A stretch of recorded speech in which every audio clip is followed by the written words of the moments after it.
पंजाब के पूर्व मुख्यमंत्री कैप्टन अमरिंदर सिंह ने प्रधानमंत्री नरेंद्र मोदी से मुलाकात की। इस दौरान उन्होंने कई अहम मुद्दों पर पीएम से चर्चा की।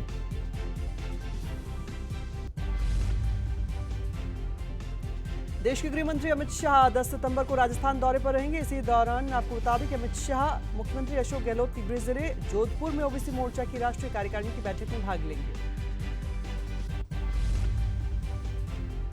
रक्षा मंत्री राजनाथ सिंह ने पीएम मोदी की तारीफ करते हुए कहा कि महात्मा गांधी के बाद प्रधानमंत्री नरेंद्र मोदी ही ऐसे नेता हैं जिन्होंने जनता की भावनाओं को समझा है। इसके साथ ही वो लोगों से सीधे जुड़ते हैं और बदले में उन्हें लोगों का विश्वास हासिल होता है।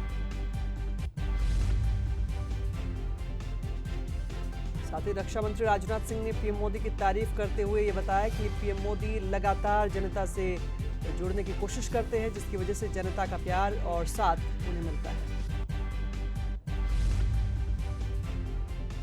वहीं मिशन हरियाणा के लिए बीजेपी ने तैयारियां शुरू कर दी। इसके चलते 2 सितंबर से बीजेपी के राष्ट्रीय अध्यक्ष जेपी नड्डा 2 दिवसीय हरियाणा दौरे पर रहेंगे। कैथल में जनसभा को संबोधित करेंगे और प्रदेश में जेपी नड्डा के आने के लिए तैयारियां तेज कर दी गई।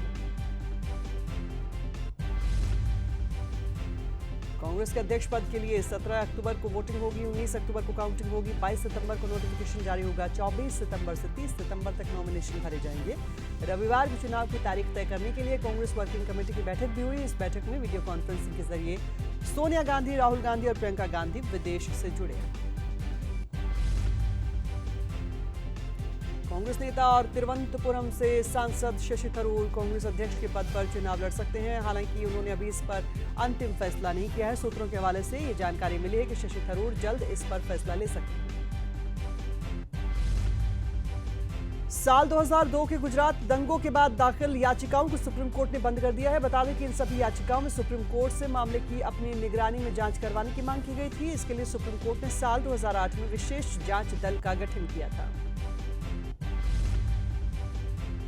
असम के सीएम हेमंत बिस्वा शर्मा ने मदरसों को आतंकियों का ट्रेनिंग हब बताया। उन्होंने कहा कि मदरसों को आतंकियों के ट्रेनिंग हब के तौर पर इस्तेमाल किया जा रहा है। बता दें कि अब तक ऐसे 2 मदरसों को गिराया जा चुका है।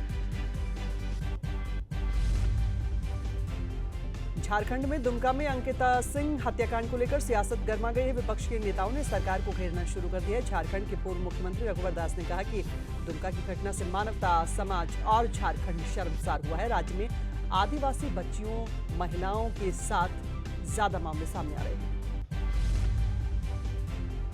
दुमका हत्याकांड मामले में लगातार अब सियासत भी देखी जा रही है। कांग्रेस महासचिव प्रियंका गांधी ने भी इस मामले में ट्वीट किया। उन्होंने कहा कि झारखंड में 12वीं में पढ़ने वाली एक लड़की की निर्मम हत्या की घटना दिल दहला देने वाली है।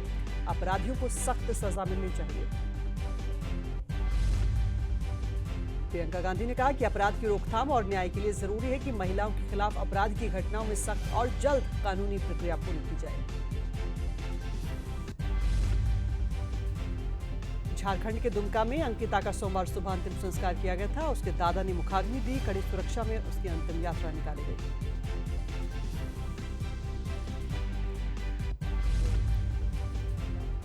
बता दें कि अंकिता सिंह को जिंदा जलाकर मार डालने की वारदात रविवार को सामने आई। वारदात को शाहरुख नाम के युवक ने अंजाम दिया।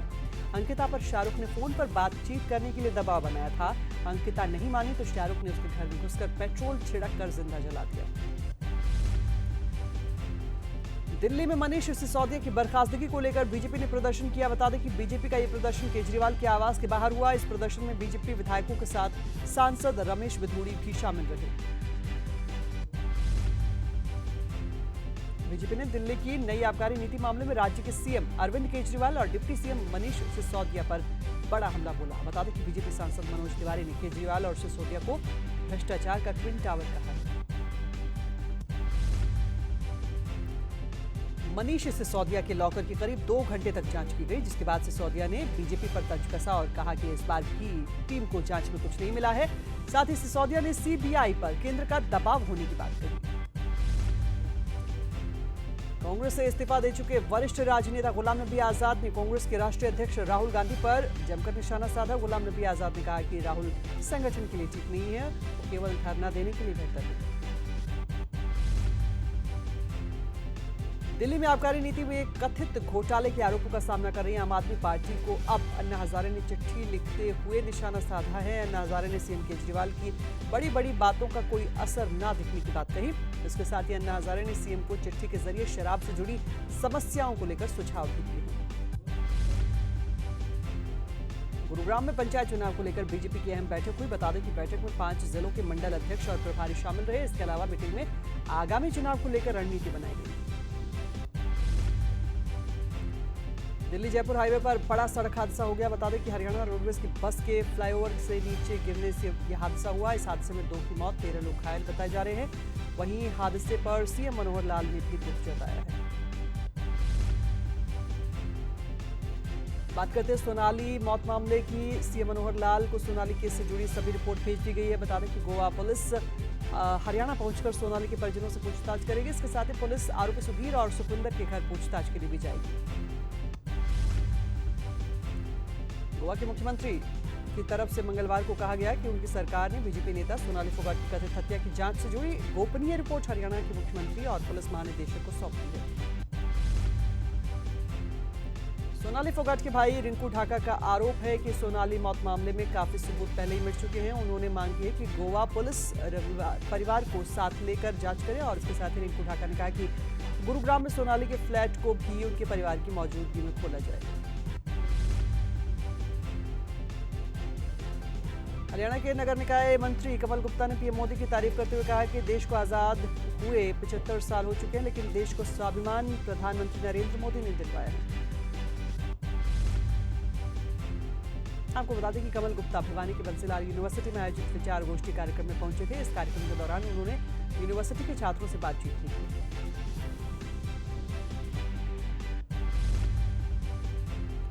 बीजेपी के राष्ट्रीय अध्यक्ष जेपी नड्डा की कैथल में 2 सितंबर को आयोजित होने वाली रैली को लेकर रादौर में कुरुक्षेत्र सांसद नायब सैनी ने कार्यकर्ताओं की बैठक को संबोधित किया।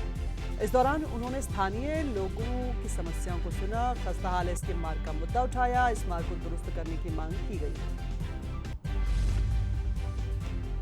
सोनीपत पहुंचे राज्यसभा सांसद दीपेंद्र हुड्डा ने कुलदीप बिश्नोई की बीजेपी में शामिल होने पर निशाना साधा। इसके अलावा दीपेंद्र हुड्डा ने 4 सितंबर को दिल्ली में होने वाली कांग्रेस की रैली को ऐतिहासिक बताया।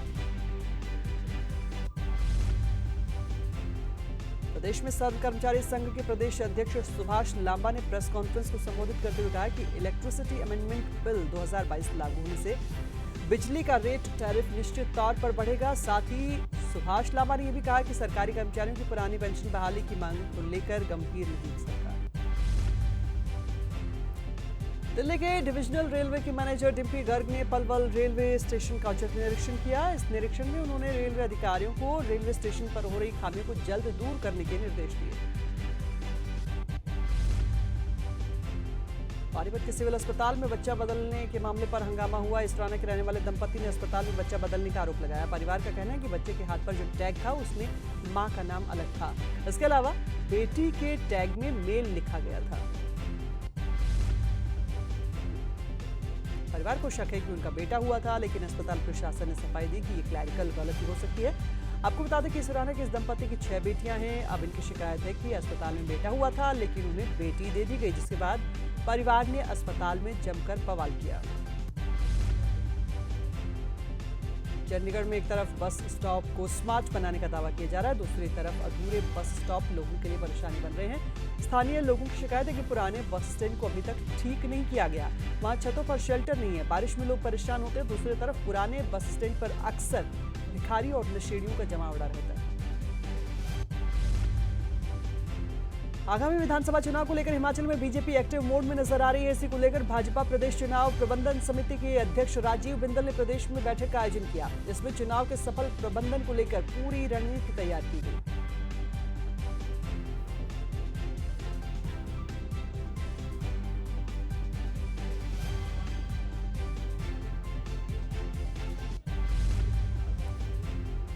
खबर पंचकुला से, जहां क्राइम ब्रांच की टीम ने क्रिकेट मैच के दौरान सट्टा लगवाने वाले गैंग का पर्दाफाश किया। बता दें कि टीम ने गुप्त सूचना के आधार पर पंचकुला के सेक्टर 20 मिक्स सोसाइटी के रिहायशी एरिया में किराए के मकान में रहे 4 लोगों को गिरफ्तार किया। इसके साथ ही क्राइम ब्रांच की टीम ने आरोपियों के पास से भारी मात्रा में मोबाइल, लैपटॉप और पैसे भी बरामद किए हैं।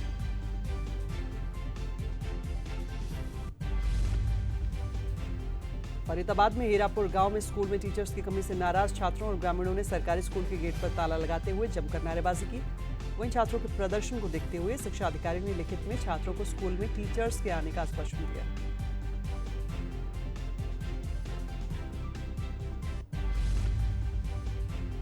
सोनीपत विजिलेंस ने बिजली विभाग के लाइनमैन को रिश्वत लेते हुए रंगे हाथों गिरफ्तार किया। दरअसल नया कनेक्शन लगवाने की एवज में 7,000 रुपए की रिश्वत की मांग की गई, जिसमें शिकायत के आधार पर विजिलेंस टीम मौके पर पहुंची। बल्लभगढ़ के मलेरना रोड पर तेज रफ्तार डंपर ने व्यक्ति को कुचल दिया। हादसे में व्यक्ति की मौके पर मौत हो गई। फिलहाल पुलिस ने शव को कब्जे में लेकर पोस्टमार्टम के लिए भेज दिया।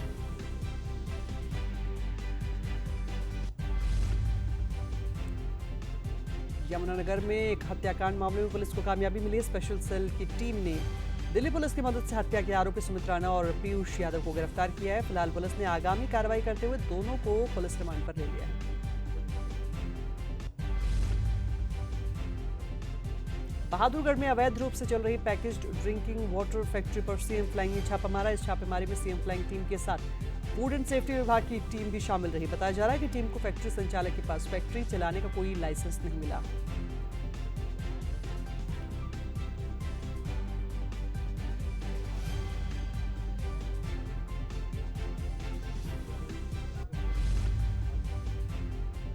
गुरुग्राम पुलिस को लुटेरों की गैंग को अरेस्ट करने में कामयाबी मिली। पुलिस ने गैंग के 4 सदस्य गिरफ्तार किए। आपको बता दें कि लुटेरे दिन में फेरी का काम करते थे और घरों की रेकी करते थे। वही सुकैम कंपनी के अलावा गुरुग्राम समेत कई जिलों में हथियारों के बल पर डकैती को अंजाम दे चुके थे। करनाल के सेक्टर 32 में गोदाम से चोरी का वीडियो सामने आया है। पास लगे सीसीटीवी में सारी वारदात कैद हुई है। आपको बता दें कि चोरों ने गोदाम में रखी हुई नकदी, खाली चेक और कागजात पर हाथ साफ किया। वहीं करनाल के दादूपुर गांव में कॉलेज छात्राओं ने कक्षा शुरू न होने को लेकर प्रदर्शन किया। छात्राओं का कहना है कि प्रशासन और सरकार ने कॉलेज में कक्षाएं शुरू होने का दावा किया था, लेकिन अब तक यहां पर कोई व्यवस्था नहीं हो पाई है। हरियाणा पुलिस ने प्रदेश और पंजाब में कई वारदातों को अंजाम दे चुके चेन स्नेचर को गिरफ्तार किया। बता दें कि फतेहाबाद में आरोपी सोनू अपने साथी के साथ मिलकर स्नेचिंग के 7 वारदातों को अंजाम दे चुका है। करनाल में सेक्टर 32 में एक युवक ने जहर खाकर खुदकुशी करने की कोशिश की। फिलहाल युवक को गंभीर हालत में नजदीकी अस्पताल में भर्ती करवाया गया, जहां उसका इलाज चल रहा है।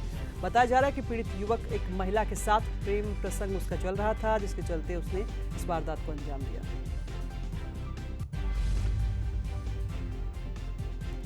पानीपत के मतलौडा गांव में एक घर में सो रही युवती की सांप के काटने से मौत हो गई। फिलहाल परिजनों ने मामले की सूचना पुलिस को दी और परिजनों के बयानों के आधार पर पुलिस ने कार्रवाई शुरू कर दी। अंबाला में बदमाशों के हौसले लगातार बुलंद होते जा रहे हैं। बता दें कि बीती रात अंबाला कैंट में बदमाशों ने 3 अलग अलग जगह पर गोलियां चलाई। वहीं इस दौरान पुलिस और बदमाशों में मुठभेड़ हुई, जिसमें 2 पुलिसकर्मी घायल हो गए। भिवानी के नागरिक अस्पताल में 50 साल के व्यक्ति की मौत के बाद परिजनों ने अस्पताल परिसर में जमकर हंगामा किया। परिजनों का आरोप है कि डॉक्टर ने सही तरीके से इलाज नहीं किया, जिससे व्यक्ति की मौत हुई है। वहीं हंगामे की सूचना पुलिस ने मौके पर पहुंचकर परिजनों को शांत करवाया। एंटी नारकोटिक्स सेल की टीम ने 2 किलो गांजे के साथ एक युवक को गिरफ्तार किया है। वहीं आरोपी के खिलाफ केस दर्ज करके कोर्ट में पेश किया गया, उसे न्यायिक हिरासत में भेज दिया गया। और सोनीपत से जहां ऋषिकुल विद्यापीठ स्कूल में आत्महत्या करने का मामला सामने आया है। दरअसल 12वीं की छात्रा ने 4थी मंजिल से कूदकर आत्महत्या कर ली। पुलिस को मिली जानकारी के मुताबिक छात्रा मानसिक रूप से बीमार थी।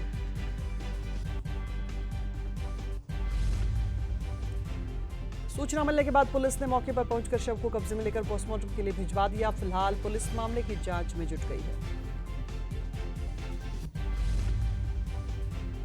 कुरुक्षेत्र के पिहोवा में ज्यादा बिजली बिल आने की वजह से लोगों ने बिजली कार्यालय का घेराव किया। इस दौरान गुस्साए लोगों ने यहां पर जमकर प्रदर्शन किया।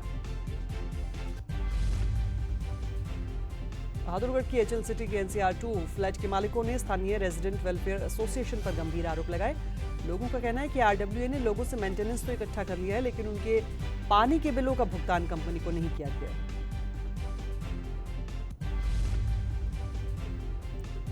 देश के विभिन्न हिस्सों में अफीम की तस्करी करने वाले गिरोह के 3 सदस्यों को बहादुरगढ़ पुलिस ने गिरफ्तार करने में कामयाबी हासिल की। बहादुरगढ़ की CIA 2 ने मुखबिरों से मिली सूचना के आधार पर तीनों आरोपियों को गिरफ्तार किया है। बता दें कि आरोपियों के कब्जे से 1.5 किलो अफीम बरामद की गई। अंतर्राष्ट्रीय बाजार में इस अफीम की कीमत करीब 2 लाख रुपए बताई जा रही है। तीनों आरोपियों को कोर्ट में पेश किया गया, जहां से उन्हें 5 दिन के रिमांड पर भेज दिया गया। खबर फरीदाबाद से, जहां पुलिस में तैनात कांस्टेबल ने अपने साथ लिव इन में रह रही युवती को मौत के घाट उतार दिया और उसके बाद मृतक युवती के शव को बक्से में बंद करके आगरा के नाल में फेंक दिया। कांस्टेबल ने मृतका के परिवार को सूचना दी कि वो झगड़ा करके कहीं चली गई है और इसके साथ ही गुमराह करने के लिए परिवार के साथ मिलकर खोजने का ड्रामा भी करता रहा। लेकिन क्राइम ब्रांच की टीम ने जब सख्ती से पूछताछ की तो आरोपी ने गुनाह कबूल कर लिया। सोनीपत के झज्जर मेरठ हाईवे पर दर्दनाक हादसा सामने आया। दरअसल यहां पर ईंटों से भरा तेज रफ्तार ट्रक कार पर पलट गया। हादसा सोनीपत के खेवड़ा गांव के पास हुआ। इस हादसे में कार चालक की मौत हो गई। ग्रामीणों ने पुलिस की मदद से कड़ी मशक्कत के बाद शव को कार से बाहर निकाला। हादसे की सूचना मिलने के बाद पुलिस ने शव को कब्जे में लेकर पोस्टमार्टम के लिए सिविल अस्पताल में भिजवा दिया।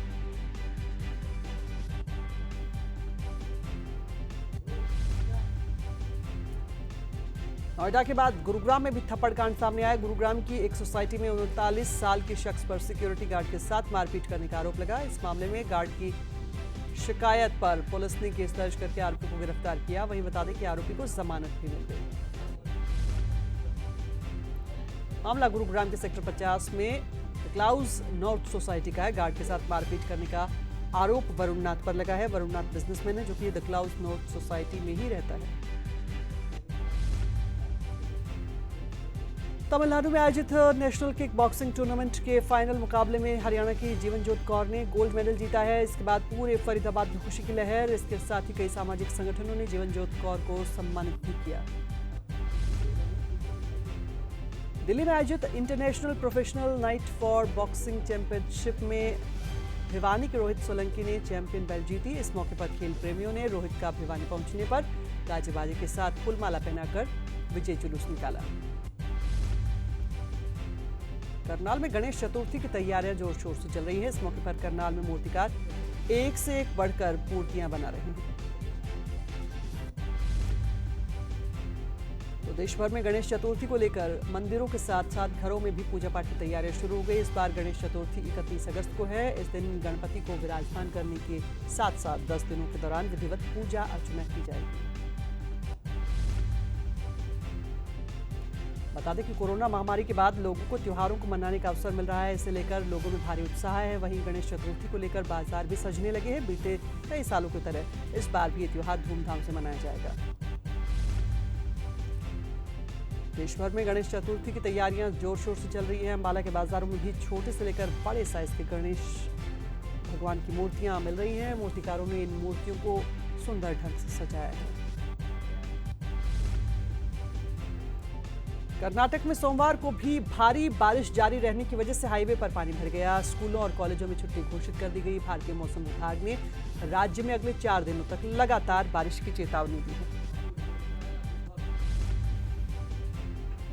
पठानकोट से एक परिवार के आपसी विवाद का वीडियो जमकर वायरल हो रहा है। बताया जा रहा है कि परिवार में आपसी आरोपी युवक ने गुस्से में अपनी पत्नी और उसकी बहन की जमकर पिटाई कर दी। फिलहाल पीड़िता की शिकायत पर पुलिस ने मामला दर्ज कर लिया है। फिरोजपुर के गांव हुसैनीवाला में 2 गुटों में जबरदस्त झड़प हो गई। इस दौरान प्रदर्शनकारियों ने एक दूसरे पर जमकर ईंट और पत्थर बरसाए।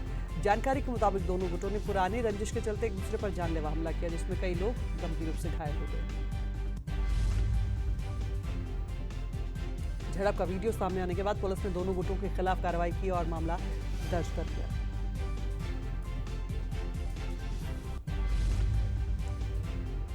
खबर हिमाचल से, जहां सोलन के नालागढ़ कोर्ट परिसर में हत्या के आरोप में दिन दहाड़े गोलियां चलाने का मामला सामने आया है। कोर्ट परिसर के बाहर घात लगाकर बैठे 2 हमलावरों ने आरोपी सनी पर हमला कर दिया। हमलावरों ने आरोपी सनी पर 2 राउंड फायर किए। निशाना चूकने के बाद हमलावर बाइक पर मौके से फरार हो गए। फिलहाल पुलिस मामले की जांच में जुट गई है। देश में कोरोना की रफ्तार धीमी होनी शुरू हो चुकी है। बीते 24 घंटे में कोरोना के 7,591 नए मामले सामने आए हैं। वहीं संक्रमितों का आंकड़ा 4,44,15,723 पर पहुंच गया है, जबकि उपचाराधीन मरीजों की संख्या घटकर 84,931 रह गई है। जम्मू कश्मीर हाईकोर्ट ने पुलवामा के नदी मार्ग में कश्मीरी पंडितों के नरसंहार केस को दोबारा खोलने का आदेश दिया है। नदी मार्ग में 23 मार्च 2003 को रात को सेना की वर्दी पहनकर आए आतंकियों ने 24 कश्मीरी पंडितों की गोली मार दी थी और इसमें 11 महिलाएं, 2 बच्चे भी शामिल थे, जिसमें 2 साल का बच्चा शामिल था। नासा के सबसे शक्तिशाली रॉकेट की लॉन्चिंग को टाल दिया गया। बता दें कि नासा ने अपनी आधिकारिक ट्विटर हैंडल से इसकी पुष्टि की। नासा ने बताया कि रॉकेट के इंजन में खराबी की वजह से लॉन्चिंग को टाल दिया गया। दिवाली तक जियो की 5G सर्विस लॉन्च की जाएगी, जिसमें सबसे पहले 4 मेट्रो सिटीज यानी दिल्ली, मुंबई, कोलकाता और चेन्नई से इसकी शुरुआत होगी। इसके बाद 2023 में दिसंबर तक देश भर में 5G सेवा लागू हो जाएगी। रिलायंस इंडस्ट्रीज के चेयरमैन मुकेश अंबानी ने इसका ऐलान किया। 29 अगस्त को देश की टॉप कंपनियों में शामिल रिलायंस की 45वीं AGM हुई। रिलायंस के प्रमुख मुकेश अंबानी ने बेटी ईशा को खुदरा कारोबार और छोटे बेटे अनंत को ऊर्जा कारोबार की कमान सौंपने की घोषणा की।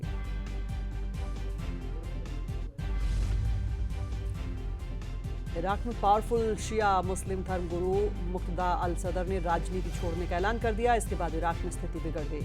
इसे लेकर बगदाद में मौलवी के समर्थकों और ईरान समर्थित लोगों के बीच झड़प हुई। घटना में 8 लोगों की मौत हो गई। वहीं इसके बाद देश में अराजकता का माहौल है। भीड़ ने राष्ट्रपति भवन और सरकारी इमारतों पर धावा बोल दिया। इसके बाद ग्रीन जोन में अमेरिकी दूतावास के कर्मचारियों को हेलीकॉप्टर से निकाला गया। सुरक्षा बलों ने प्रदर्शनकारियों को रोकने के लिए आंसू गैस के गोले भी छोड़े। और प्रधानमंत्री नरेंद्र मोदी ने पाकिस्तान में बाढ़ से हुई तबाही को लेकर दुख जताया। उन्होंने पड़ोसी देश में जल्द से जल्द सामान्य स्थिति बहाल होने की उम्मीद जताई। दरअसल पाकिस्तान में आई विनाशकारी बाढ़ से मरने वालों की संख्या 1000 के पार पहुंच चुकी है। पाकिस्तान के प्रधानमंत्री के नेतृत्व वाली सरकार ने इस संकट से निपटने के लिए सहायता की अपील भी की है। वहीं बाढ़ से देश की लगभग 3 करोड़ 30 लाख आबादी विस्थापित हुई है।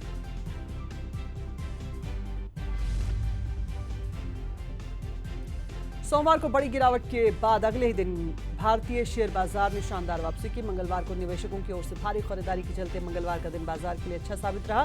वहीं बता दें कि इस दौरान सेंसेक्स 49,000 के आंकड़े को पार करने में कामयाब रहा।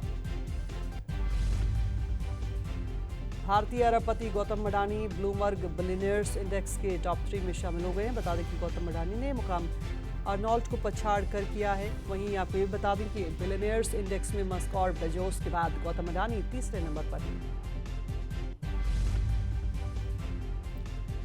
दिल्ली के एम्स में भर्ती कॉमेडियन राजू श्रीवास्तव की तबीयत में सुधार देखने को मिल रहा है। बताया जा रहा है कि उनको वेंटिलेटर सपोर्ट से तीसरी बार थोड़ी देर के लिए हटाया गया। बताया गया कि 23 अगस्त को हार्ट अटैक आने की वजह से राजू श्रीवास्तव की हालत गंभीर हुई थी, जिसके बाद उन्हें अस्पताल में भर्ती करवाया गया था। वहीं अक्सर अपने ट्वीट्स और विवादित बयानों की वजह से सुर्खियों में बने रहने वाले बॉलीवुड एक्टर कमाल आर खान एक बार फिर से मुसीबत में फंसे हैं। अब इन्हें गिरफ्तार किया गया है। के पर आरोप है कि उन्होंने सोशल मीडिया पर धर्म को लेकर विवादित टिप्पणी की है और ट्वीट किया था। इसे लेकर मुंबई की मलाड पुलिस ने उन्हें एयरपोर्ट से गिरफ्तार किया। बॉलीवुड में फिल्मों के फ्लॉप होने का सिलसिला लगातार जारी है। फिल्म लाल सिंह चड्ढा, रक्षाबंधन के बाद अब लाइगर के भी कुछ इसी तरह के हालात नजर आ रहे हैं। बता दें कि फिल्म के पहले वीकेंड की 36 करोड़ की कमाई के बाद अब इसमें ब्रेक लगती नजर आ रही है। वहीं न्यूड फोटो शूट मामले में अभिनेता रणवीर सिंह मुंबई के चेंबूर पुलिस स्टेशन पहुंचे। इस दौरान उन्होंने अपना स्टेटमेंट दर्ज करवाया। 2.5 घंटे की पूछताछ में पुलिस ने रणवीर से लगभग 10 सवाल पूछे, जिसमें वो खुद को निर्दोष बताते नजर आए। रणवीर के साथ उनकी लीगल टीम भी पुलिस स्टेशन पहुंची। बता दें कि बीते दिनों रणवीर सिंह ने न्यूड फोटो शूट करवाया था, जिसके बाद से सोशल मीडिया पर लगातार बवाल हो रहा था। दिवंगत अभिनेता इरफान खान के बेटे बाबल की फिल्म जल्द ही OTT पर आने वाली है। 29 अगस्त को फिल्म का टीजर रिलीज किया गया, जो कि म्यूजिकल बेस्ड है और इस टीजर में एक लड़की गाना गाते हुए नजर आती है। टीजर में बाबल की झलक नहीं देखने को मिली है। टीजर को देखकर अंदाजा लगाया जा सकता है कि एक डार्क फिल्म होने वाली है।